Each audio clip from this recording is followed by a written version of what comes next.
무형교회에서 유형교회로 오늘의 묵상입니다. 어제까지 구약성경 창세기 말씀을 묵상했습니다. 오늘부터는 신약성경 마태복음 말씀을 묵상하겠습니다. 오늘은 마태복음 1장 3절에서 6절까지의 말씀을 묵상하겠습니다. 성경 말씀을 보겠습니다. 유다는 다말에게서 베레스와 세라를 낳고 베레스는 헤스론을 낳고 헤스론은 람을 낳고 람은 아미나답을 낳고 아미나답은 나손을 낳고 나손은 살몬을 낳고 살몬은 라합에게서 보아스를 낳고 보아스는 룻에게서 오벳을 낳고 오벳은 이새를 낳고 이새는 다윗 왕을 낳으니라. 다윗은 우리아의 아내에게서 솔로몬을 낳고. 오늘부터 마태복음 말씀을 큐티하려고 합니다.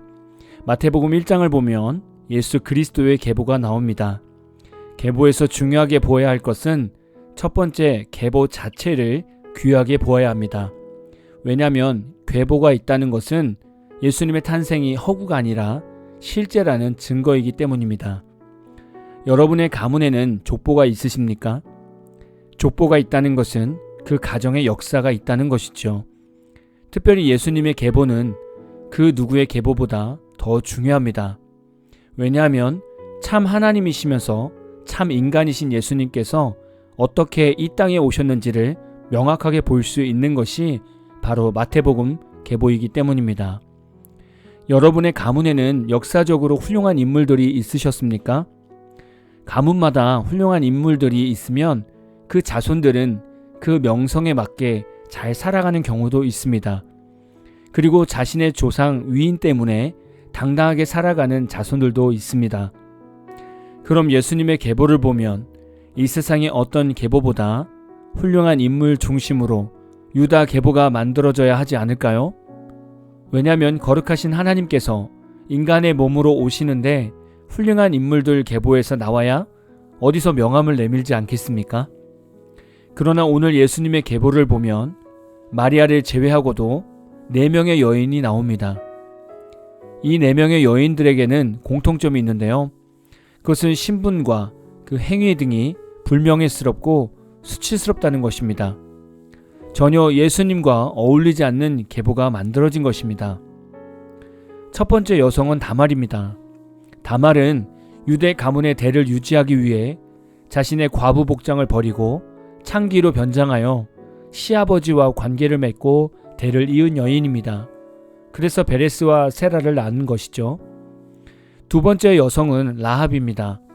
그녀는 광야에 있던 이스라엘 백성의 소식을 듣고 가나안 여인이었지만 하나님을 향한 신앙 고백을 정탐꾼들에게 고백하며 믿음의 여인으로 평가되긴 했지만 본래 직업이 기생이었습니다.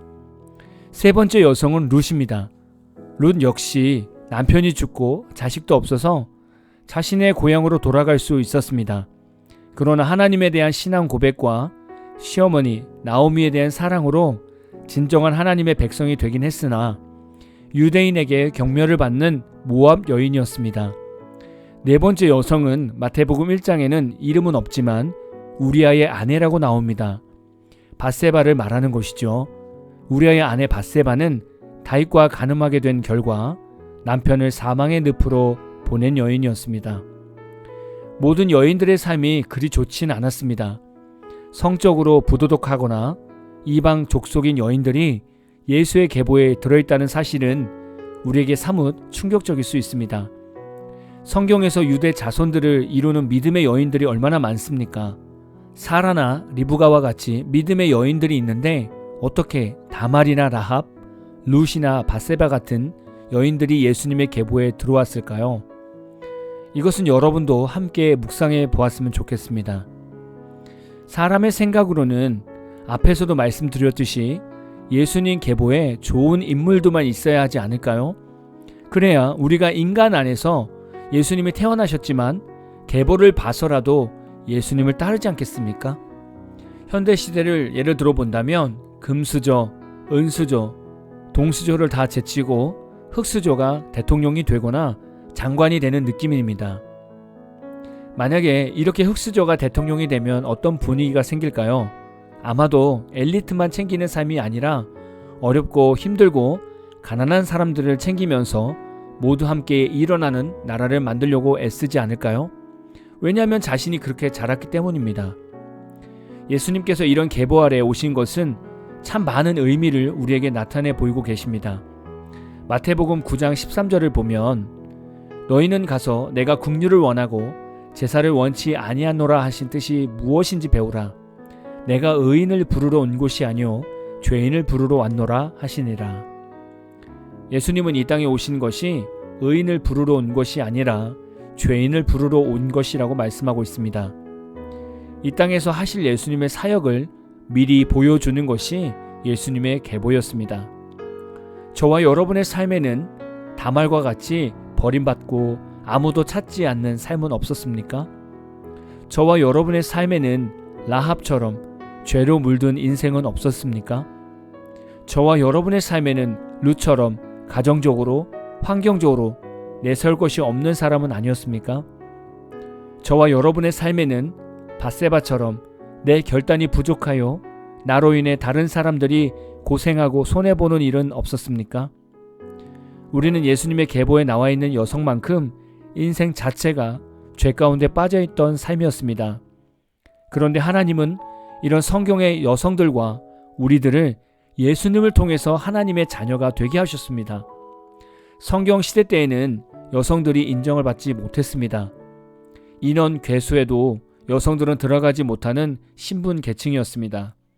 그런데 예수님 때문에 4명의 여인들이 성경에 이름을 올렸습니다. 우리가 예수 믿은 것을 가만히 묵상해 보면 과연 나는 하나님의 생명책에 이름을 올릴 만한 일을 한 자였는가를 생각하게 됩니다. 과연 나는 천국에 들어갈 자격이 있는 자인가를 돌아보게 되죠.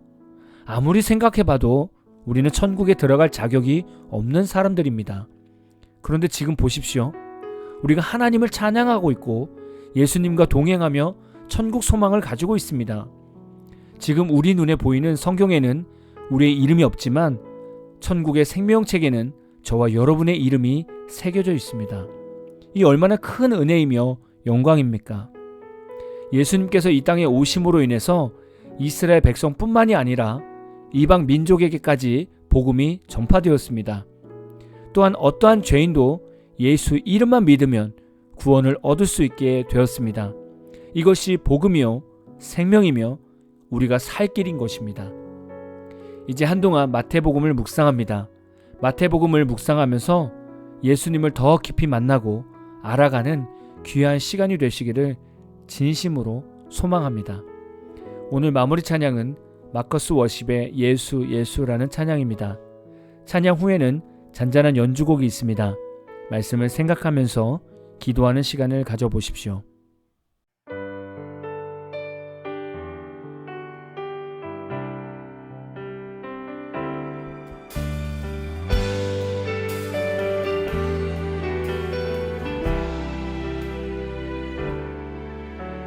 슬픈 마음이 있는 자, 몸과 영혼 병든 자, 누구든지 부르시오. 예수 이름 부르시오. 그 이름을 믿는 자, 그 이름을 부르는 자, 그가 어떤 사람이든 그는 구원 얻으리. 다시 고백할까요? 슬픈 마음 있는 자, 슬픈 마음 있는 자, 몸과 영혼 병든 자, 누구든지 부르시오. 예수